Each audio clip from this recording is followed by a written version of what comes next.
무더운 여름에 특별히 건강 조심하실 수 있기를 바라고, 또 특별히 들녘에 나가서 일하시는 분들 특별히 건강 조심하시면 참 좋겠습니다. 여름은 모든 것들이 성장하는, 비약적으로 성장하는 그런 계절이어서 그렇겠지만, 요즘 날씨가 비가 많이 와서 날씨가 습하기도 하고 또 많은 것들이 자라는 가운데 벌레들도 참 많이 이곳저곳에서 출몰하는 것 같습니다. 저희 집에도 가끔 화장실에 청개구리가 튀어나오기도 하고, 어떤 경우에는 진해가 나올 때도 있습니다. 여름에는 모기는 아주 기본이지요. 아이들이 기겁을 하고 또 저에게 이렇게 묻기도 합니다. 아빠, 하나님은 왜 해로운 짐승, 해로운 곤충을 만드셨어? 라고 그렇게 질문을 합니다. 그런데 사실 그런 질문은 그 질문을 곁에서 듣고 있는 벌레들에게 있어서는 굉장히 억울한 질문입니다. 벌레들 입장에서는 자기들이 평안하게 잘 살고 있는데 저희 가정이 거기다 집을 짓고 들어와서 침입을 한 것이기 때문에 그렇습니다. 우리는 보통 벌레들을 익충 혹은 해충 이렇게 나누곤 하지요. 익충이라고 하는 것은 도움이 되는 곤충을 얘기하고, 해충은 해를 끼치는 곤충을 이야기합니다. 익충은 벌과 같은 그런 곤충이 되겠죠. 그런데 꼭 이로운 것만을 하는 것은 아니지 않습니까? 말벌 같은 경우에는 사람을 해하기도 하기 때문에 그렇습니다. 그런데 사실 이렇게 익충 혹은 해충으로 나누는 것은 지극히 인간 중심적인 사고라고 이야기할 수 있습니다. 곤충을 그냥 있는 그대로 놓고 보면 익충도 없고 해충도 없습니다. 그냥 벌레인 것이죠. 모든 생물은 다 주어진 자신의 삶을 열심히 사는 것밖에 없습니다. 그런데 우리가 우리의 가치와 우리의 유불리, 우리의 이익과 손해에 따라서 그것을 익충이라고 하기도 하고, 다른 것은 또 해충이라고도 하는 것이죠. 해충이라고 규정한 벌레들도 사실은 농작물이 그 해충을 이겨내면서 맛이 들도록 하게 하는 역할들을 하곤 하니까, 결코 모든 것이 다 이분법적으로 이것은 해충, 이것은 익충 이렇게 나눌 수도 없다라고 이야기할 수 있겠습니다. 그래서 요즘은 조금 인간들이 양심이 생겨서, 예전에는 산에 관통하는 어떤 터널을 뚫는다든지 하면 아무런 뒷조치를 하지 않았는데, 요즘은 거의 대부분 동물들이 그동안 다니던 길에 그 통로를 만들어서 자유롭게 그곳을 지나다닐 수 있도록 그렇게 합니다. 그렇게 하면서 사람들은 굉장히 생색을 내죠. 우리가 이렇게까지 자연을 사랑하고 아낀다. 그런데 사실 동물들의 입장에서 보면 인간은 그런 우리가 익충이나 해충으로 그렇게 나눈다고 할 때에, 동물 입장에서 보면 사람은 어떤 존재입니까? 해충에 불과한 존재가 되는 것이 아니겠습니까?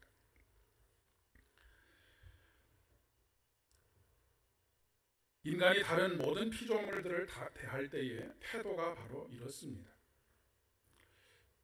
그런데 그것은 인간 이외의 피조물들을 대할 때만 그런 태도를 가지는 것이 아니지요. 사람들끼리도 그렇습니다. 우리는 인간관계를 늘 자기중심적으로 생각합니다. 그래서 우리는 저 사람은 관계를 맺어야 할 사람, 저 사람은 관계를 맺지 말아야 할 사람, 저 사람은 관계를 맺어도 되는 사람, 맺어서는 안 될 것 같은 사람, 이렇게 나누지요. 어떤 경우에는 정치적인 견해에 따라서 내 편과 네 편을 나누기도 합니다. 어떤 경우에는 피부의 색깔을 가지고 네 편과 내 편을 나누기도 합니다. 어떤 경우에는 사상과 철학과 생각을 가지고, 아니면 문화적인 차이를 가지고 네 편과 내 편을 나누기도 합니다. 그 가장 대표적이고 극악무도한 삶을 살았던 사람이 히틀러라고 하는 사람입니다. 히틀러는 유대인들은 이 세상에 필요가 없는 존재, 이 세상의 발전을 가로막는 그런 존재들로 생각을 했습니다. 그래서 오직 게르만 민족만이 살아남아야 온 세상에 지혜롭고 총명한 사람들로 가득 차게 될 것이다 라고 하는 그런 생각을 하고 600만 명이 넘는 유대인들을 학살했던 사람이 바로 히틀러입니다. 우리는 여러 가지 차이들로 인해서 가치를 거기에 부여하고 그리고 사람을 나누고 편을 나누고 그래서 사람을 혐오하는 그런 일들을 비일비재하게 많이 행하고 있고 또 경험하고 있습니다. 유대인들이 사마리아인들을 바라보는 견해도 이와 똑같은 견해를 가지고 있었습니다. 유대인들은 사마리아인들을 그냥 이방인들보다 훨씬 더 증오의 감정을 가지고 바라보았습니다. 그리고 그들은 개나 돼지처럼 취급을 했었지요. 사마리아인들에 대해서만 이런 생각을 가지고 있었던 것이 아니고 유대인들은 죄인과 세리와 창기들, 소위 말해서 사회의 가장 밑바닥에 있는 사람들에 대한 혐오의 감정들을 가지고 살았습니다. 그리고 그들을 이웃이라고 여기질 않았습니다. 오늘 누가복음 본문은 무엇을 하여야 영생을 얻으리까? 라고는 질문으로부터 시작하고 있습니다. 그런데 이 질문이 내 이웃은 누구입니까? 라고 하는 질문으로 바뀌었고 그 질문은 곧 이어서 다시 강도 만난 사람의 이웃이 누구냐라고 하는 질문으로 바뀌고 있는 것을 보게 됩니다. 주제가 달라진 것이 아닙니다.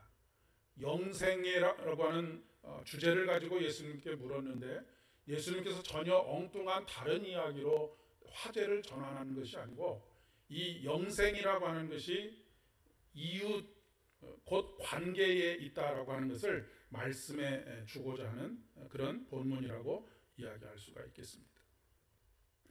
우리는 보통 이 본문을 선한 사마리아인의 이야기라고 그렇게 이야기를 합니다. 선한 사마리아인이라고 하는 제목을 붙이는 이유는 무엇이냐면 이런 선한 사마리아인처럼 착한 일을 하자, 선을 행하자라고 하는 그런 말씀으로 오늘 본문을 이해하고 받아들이기 때문에 그렇습니다. 물론 성경에 나와 있는 수많은 이야기들 속에는 사람의 삶에 대한 이야기들을 다루고 있기 때문에 거기서 우리가 어떻게 살아야 할지에 대한 교훈을 얻을 수 있습니다. 그러나 성경은 그것을 말하기 위해서 기록된 책이 아니라고 하는 것을 우리가 늘 염두에 두셔야 합니다. 우리가 이렇게 살아가는 것이 그리스도인답게 살아가는 것이다 라고 하는 것은 어떻게 보면 성경을 통해서 얻을 수 있는 부수적인 교훈이라고 이야기할 수 있고 성경이 말하고자 하는 것은 오직 한 가지입니다. 생명에 관한 이야기를 하고 싶어 하는 것입니다. 그 생명은 곧 오늘 율법학자가 묻고 있는 영생이 무엇입니까? 라고 하는 질문에 대한 대답을 기록하고 있는 책이 창세기부터 요한계시록까지의 책이다라고 이해하시면 되겠습니다. 인간의 처세술이나 성공하는 삶이나 아니면 어질고 착한 삶을 살자라고 하는 이야기는 굳이 성경을 들추지 않아도 시중에 나와 있는 수많은 책들을 통해서 우리가 배울 수 있습니다. 뿐만 아니라 굳이 예수를 믿지 않는 사람들도 얼마나 착하게 사는 사람들이 많이 있는지 모릅니다. 꼭 예수를 믿기 때문에 착하게 사는 것은 아니기 때문에 우리가 이 성경을 통해서 읽어내고자 하는 것은 착한 삶, 착한 사마리아인처럼 되자라고 하는 그런 이야기가 아니라고 하는 것입니다. 그것은 은혜의 문턱에만 들어가는 것을 의미하는 것입니다. 그런데 참 안타깝게도 우리가 성경을 이해할 때에 우리는 그 테두리를 벗어나지 못하는 경우들이 굉장히 많이 있습니다.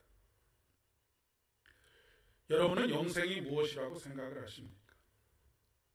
우리는 대부분 영생은 죽지 않고 오랫동안 사는 것 정도로 이해하고 있습니다. 그러나 영생은 그렇게 시간적인 개념이 아니고 양적인 개념도 아닙니다. 영생은 우리가 누구의 통치를 받고 누구의 통치에 순종하면서 살아가느냐라고 하는 것에 관한 것입니다. 영생은 바로 생명의 주인이 되시는 우리 주님의 통치를 받으면서 살아가는 것입니다.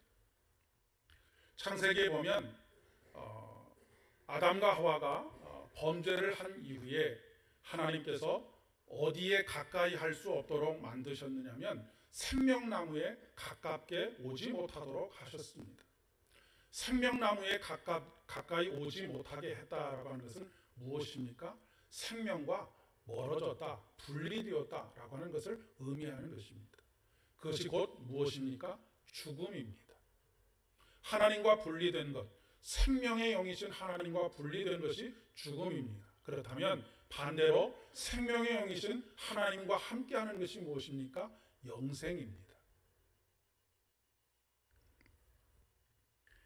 처음 흙으로 사람을 만드시고 그 코에 생기를 불어넣으셨을 때 생명이 되었다라고 하는 그 말은 곧 그가 영생을 누리게 되었다라고 하는 의미이기도 하다는 말씀입니다.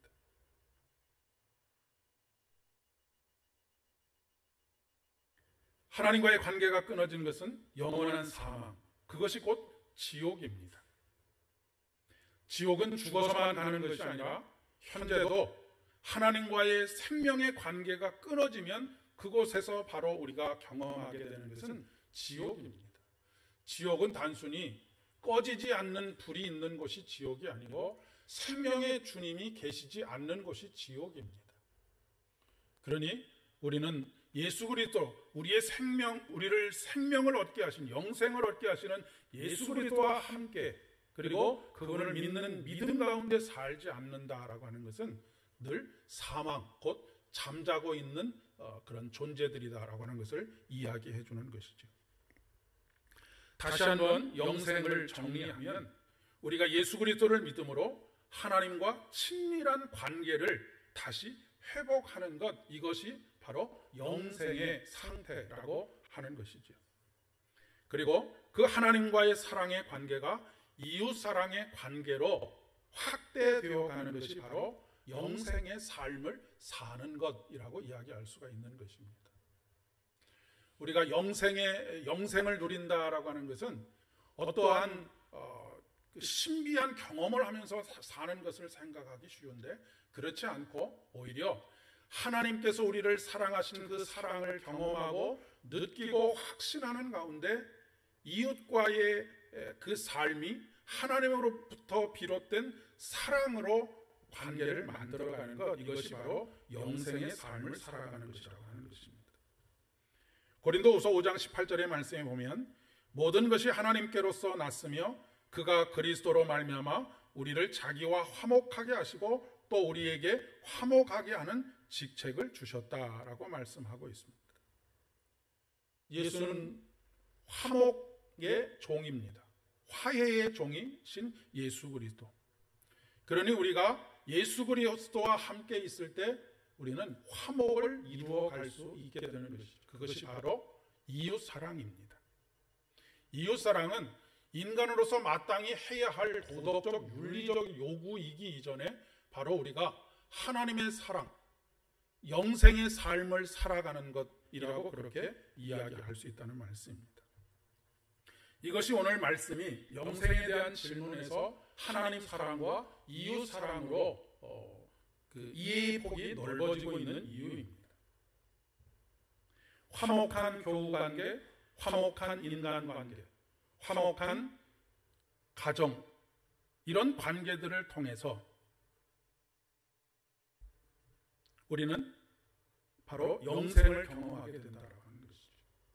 그러니까 그냥 싸우지 말고 화목하게 지내십시오가 아니라 바로 이 화목하게 하는 삶, 그리고 화목하게 지내는 이 삶이 곧 영생을 누리는 삶, 이 어마어마한 의미를 가지고 있다라고 하는 것입니다.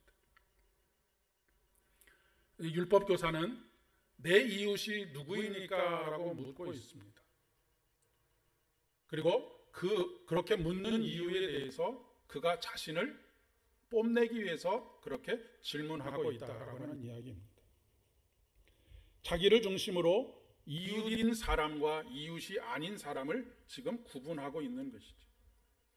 여러분, 이 율법학자의 이웃이 누구이겠습니까? 이 율법학자의 이웃은 제사장들과 레위인들입니다. 예수님께서 오늘 비유에서 제사장과 레위인을 언급하신 이유가 바로 여기 있습니다. 그가 내 이웃이 무엇입니까? 라고 묻고 그것이 자기를 뽐내기 위함이라고 하는 것은 내게는 참 좋은 이웃들이 있는데 그 이웃들은 제사장들과 레위인들입니다. 여러분, 그런 말을 우리가 종종 하지 않습니까? 그 사람의 친구를 보면 그 사람이 어떤 사람인지 안다. 그리고 이 율법학자는 자신의 이웃인 제사장과 레위인에게 내가 잘하고 있고 친절하게 대하고 있고 그들과 함께 날마다 식탁을 같이 하고 좋은 관계를 이루면서 살고 있습니다. 저는 이웃사랑을 있는 그대로 잘 실천하고 있습니다 라고 하는 그런 의미로 대답했던 것이지요. 이 율법학자에게 있어서 사마리아인들, 죄인들, 또한 세리들 혹은 창기들은 자기와는 상종할 수 없는, 절대로 이웃이 될 수 없는 그런 존재들이라고 하는 것을 선을 갈라서 지금 규정하고 있는 것입니다. 신앙생활을 하는 우리들도 그런 경우들이 종종 있지 않습니까? 교회를 다니는 사람들, 사람들끼리만 교제를 나누고 또 우리들끼리만의 문화를 가지기도 합니다. 그러면서 우리는 좋은 관계, 행복한 관계, 그리고 때로는 천국과 같은 그런 관계를 누리면서 살고 있다라고 그렇게 생각하게 되는 것이죠. 그러나 그것은 세상과 점점 멀어지게 합니다. 죄와 멀어지게 하는 것이 아니라 하나님께서 독생자를 보내셔서 십자가에 못 박혀 돌아가시게끔 했던, 그렇게 하나님께서 아끼고 사랑하는 그런 사람들과의 관계가 멀어지는 것을 의미하는 것이죠. 오늘 시편의 말씀에 보면 세상에 있는 모든 것이 다 내 것이다 라고 말씀하십니다. 세상에 있는 모든 것이 다 내 것이다 라고 하는 것은 내 소유다 라고 하는 말보다 더 깊은 의미를 가지고 있는데, 여러분, 내 것은 어떻게 합니까? 내 것은 아끼고 사랑하고 부서지면 다시 고치고 회복시켜서 온전케 하려고 하는 것이 바로 내 것입니다. 그런데 하나님께서는 이 세상 속에서 어떤 사람들은 내 것이고 어떤 것들은 내 것이 아니다라고 말하지 않고 이 세상의 모든 것들이 다 내 것이다 라고 말씀하고 있습니다. 그러니까 그 어떤 것도 열 손가락 깨물어서 안 아픈 손가락이 없는 것과 마찬가지로 하나님께서는 모든 인간과 모든 만물을 다 사랑하시고 아끼시고 돌보신다라고 하는 것을 말씀하고 있는 것입니다. 우리는 보통 우리가 사랑을 베풀 이웃이 사랑받을 만 해야지 사랑할 수 있다라고 생각합니다. 이것이 율법학자의 생각인 것이죠. 그런데 이것은 출발부터가 잘못된 것입니다. 우리가 누구인지, 우리가 어디로부터 출발했는지를 망각했기 때문입니다. 개구리가 올챙이적 생각을 하지 못하는 것이죠. 죄인된 우리는 본래 사랑받을 만해서 사랑받는 존재가 아닙니다. 만약 예수님께서 세상을 이렇게 보시다가 어떤 사람은 사랑받을 만해서 사랑하시고 어떤 사람은 사랑받을 만하지 못해서 사랑하지 않으셨다고 한다면 우리들 중에 단 한 사람도 사랑을 입지 못했을 것이고 은혜를 덧입지 못했을 것입니다. 왜요? 우리 모두는 한 사람도 예외 없이 다 죄인이기 때문에 그렇습니다. 사랑받을 만한 그 어떤 것도 티끌만큼 없었던 사람들이었기 때문에 그렇습니다. 그런데 예수님께서 죄인된 우리를 사랑하셨습니다. 그리고 우리는 그 사랑을 받았는데 그 사랑을 받은 우리는 어떤 사람은 사랑해도 될 만한 사람, 어떤 사람은 상종해서는 안 되는 사람으로 나눈다라고 하는 것 자체가 하나님의 은혜가 무엇인지를 알지 못하는 사람이다라고 이야기할 수 있다는 것입니다. 오늘 본문에 등장하는 강도 만난 사람을 성서학자에 따라서는 이렇게 추측하기도 합니다. 그는 지금 예루살렘에서 여리고로 내려가다가 강도를 만났습니다. 예루살렘에서 여리고로 가는 길에는 강도들이 꽤나 많이 있었다고 합니다. 그런데 이 위험한 길을 오고 가는 사람들 중에는 특별히 여리고에는 헤롯 왕이 지은 헤롯 왕의 겨울 별장이 있었던 것입니다. 예루살렘은 모든 정치와 경제, 문화의 중심지입니다. 그런데 예루살렘으로부터 여리고까지 내려갔다 왔다 한다라고 하는 것은 아마도 그가 굉장히 권력지향적인 사람이었을 수도 있겠다라고 그렇게 예측을 합니다. 그리고 그는 아마도 여리고로 내려가는 그 길 속에서 뇌물을 가지고 가지 않았을까라고 하는 그런 추측도 해보기도 합니다. 만약에 이 사람이 가진 것이 없는 사람이었다고 한다면 강도가 그의 옷을 벗기지 않았을 것입니다. 이 당시에는 이스라엘 백성들이 입고 다니는 겉옷은 저녁에는 이불로 사용하던 것이었습니다. 그런데 지금 이 사람은 강도가 겉옷을 벗겨내야 할 만큼 탐내도 될 만큼 굉장히 고급진 옷을 입고 있었을 가능성이 굉장히 많다고 하는 것입니다. 강도가 옷을 벗기고 그를 거의 죽을 만큼 아마도 후환이 두려워서 그랬지 않았을까 싶습니다. 만약 이 사람이 아무런 힘도 없고 권력도 없고 백도 없는 사람이었을 것 같다면, 그런 사람이라면 그 강도 당한 것을 그대로 감내할 수밖에 없고 신고할 엄두도 내지 못했을 것인데 이 사람을 거의 죽을 정도로, 거의 죽음에 이를 정도로 그렇게 때려서 버렸다라고 하는 것은 그만큼 후환이 두려웠을지도 모르겠습니다. 만약 그렇다고 한다면, 이 성서학자의 추측을 우리가 조금 받아들인다고 한다면 이 사람은 동정받을 만한 사람이 아닙니다. 이 사람은 사회의 악이고 좀이 되는 사람이 아니겠습니까? 이 사람을 두고 만약에 요즘처럼 신문지상과 뉴스에 나온다고 하면 당해도 싸다라고 하는 비난들이 솟구쳤을지도 모르겠습니다. 그러나 사마리아인에게 있어서는 그것이 문제가 아니었던 것이죠. 그의 눈에는 그저 그는 강도 만난 사람일 따름입니다. 그가 부자냐 가난하냐, 또한 권력이 있느냐 그렇지 못하느냐, 높은 학식이 있느냐 그렇지 못하느냐, 그것과는 전혀 상관없이 사마리아인에게 있어서 강도 만난 사람은 그냥 단순히 환난을 당한 사람입니다. 어려움 가운데 있는 사람이고 도움이 필요한 사람일 따름입니다. 이것이 바로 예수님께서 우리를 대하시는 태도이고 마음입니다. 그리고 또한 우리가 품어야 할 마음이기도 합니다. 예수님은 조금 선하게 사는 사람이든 조금 악하게 사는 사람이든 상관하지 않습니다.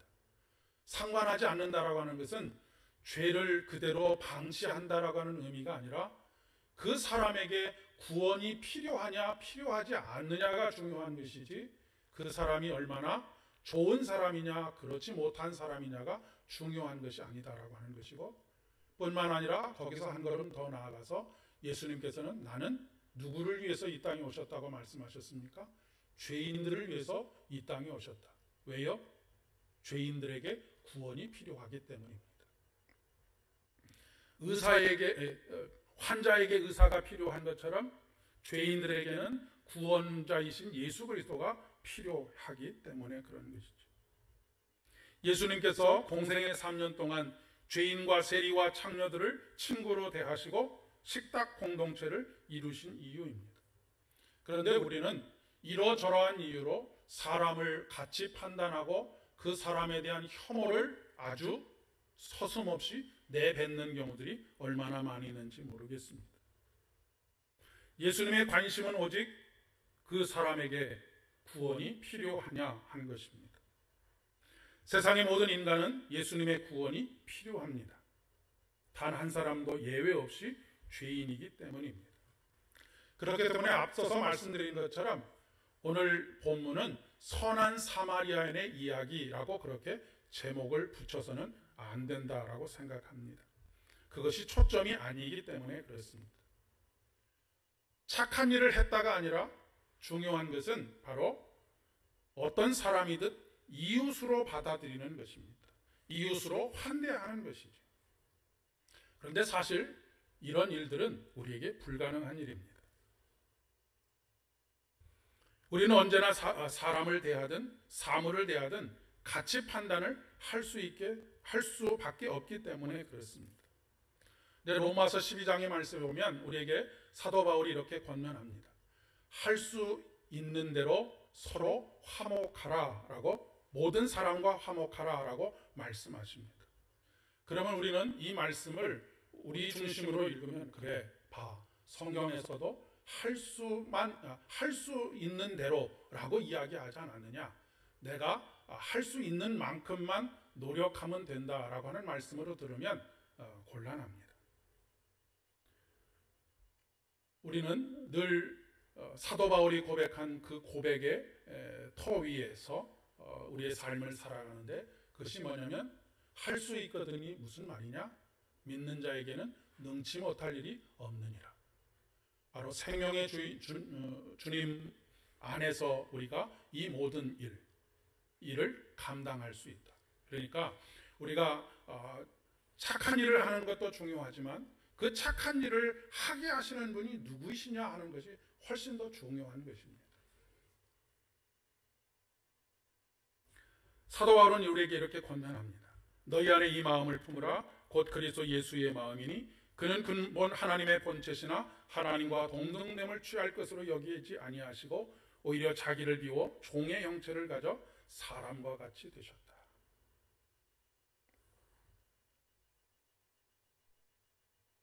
교회가, 그리고 우리 한 사람 한 사람, 누가 교회의 편이냐를 묻는 것이 아니고 누가 내 편이냐를 묻는 것이 아니라, 교회가, 그리고 우리 그리스도인 한 사람 한 사람이 누구의 편이 되어 주어야 하느냐라고 하는 것을, 누구의 이웃이 되어 주어야 하느냐 하는 것을 늘 마음속에 품고 살아가야 한다는 것입니다.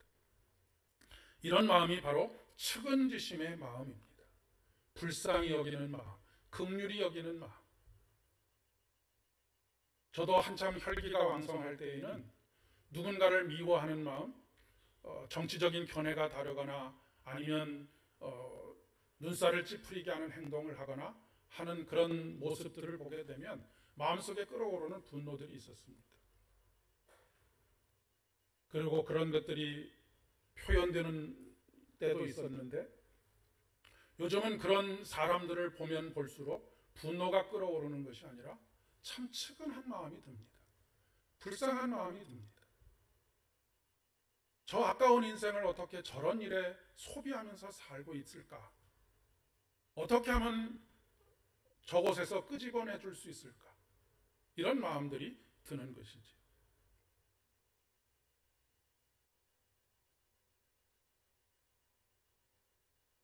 우리가 관계를 맺고 돌보고 이웃사랑을 나눌 수 있는 사람은 사실 한계가 있습니다. 연세가 드실수록 더욱더 그렇죠. 왜냐하면 연세가 드실수록 활동이 줄어들기 때문에 누군가를 만나서 이웃이 되어줄 수 있는 그런 기회들이 자연스럽게 줄어들기 때문에 그렇습니다. 그러나 중보 기도에는 한계가 없습니다. 중보 기도는 국경이 없습니다. 중보 기도를 하는데 만약에 일본을 위해서 기도한다고 할 때 여권 검사하지 않습니다. 거기까지 가느라고 힘들여서 몸이 녹초가 되는 것도 아닙니다. 우리가 우크라이나를 위해서 기도하고 미얀마를 위해서 기도하고 세상에 이러저러한 엄청난 일들이 일어나는 수많은 나라들을 위해서 기도할 때에 거기에는 한계가 없다라고 하는 것입니다. 특별히 나와 관계없는 사람들, 이제까지 내가 내 이웃이라고 생각하지 않았던 사람들을 위한 기도, 그런 기도를 하는 것이 바로 영생의 삶을 누리면서 살아가는 것입니다.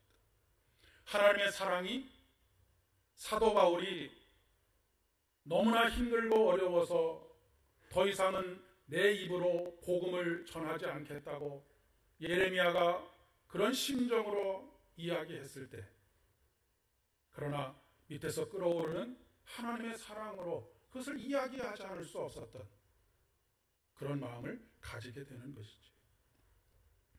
우리는 기도를 통해서 우리의 삶의 지평이 넓어지게 되고 세계를 품을 수가 있습니다. 이제까지 이웃이라고 한 번도 생각해보지 못했던 사람들을, 그리고 어떤 사건들을 이제는 그들에게 이웃이 필요하다라고 하는 것을 깨닫고 기도할 수 있다라고 하는 것입니다. 그렇기 때문에 여러분, 그리스도인들일수록 세상 일에 관심을 많이 가져야 합니다. 그리스도인들은 세상과 무관하게 살아가는 것이 아니라 세상 일에 더 관심을 가져야 하고, 세상 일에 관심을 가지는 것으로 끝나는 것이 아니라 그 세상 일 속에서 곤고한 가운데 살아가는 이들을 위해서 하나님의 마음을 품고 기도해야 한다라고 하는 것입니다. 그것이 우리에게 주어진 사명입니다.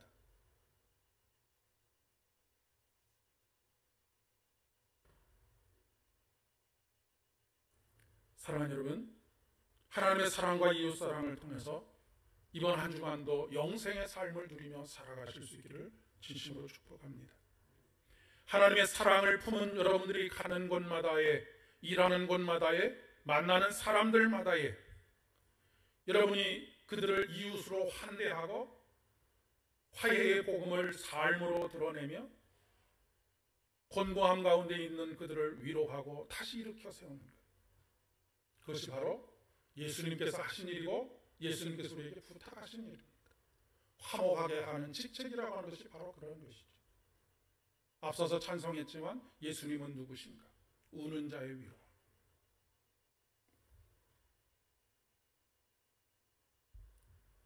그렇게 될 때 우리는 우리가 가는 곳마다에서 천국을 경험하게 될 것입니다. 천국을 경험한다는 것은 다른 아주 럭셔리한 어떤 사람이 하룻밤에 몇 천만 원짜리 호텔방에서 잔다는 이런 것이 천국이 아니고요. 우리를 지극히 사랑하시는 그분과 더불어 그곳에 머물러 있는 것, 그분의 마음이 그곳에 있는 것, 그것이 바로 천국이 아니겠습니까? 그런 삶으로 우리의 시간들을 온전히 채워갈 수 있는 복된 은혜 있기를 진심으로 축복합니다. 기도하겠습니다. 하나님 감사합니다. 오늘도 우리로 하여금 하나님의 사랑을 깨닫게 하여 주시고 영생이 무엇인지 다시 묻게 하시며 하나님의 사랑을 힘써 이웃사랑으로 나누어 화목하게 하는 삶, 예수의 마음으로 달려가 환대하며 이웃으로 받아들이는 삶이 곧 영생의 삶인 것을 깨닫게 하시니 감사합니다. 이번 한 주간도 온전히 그런 삶들로 충만케 하여 주옵소서. 예수님의 이름으로 기도드립니다. 아멘.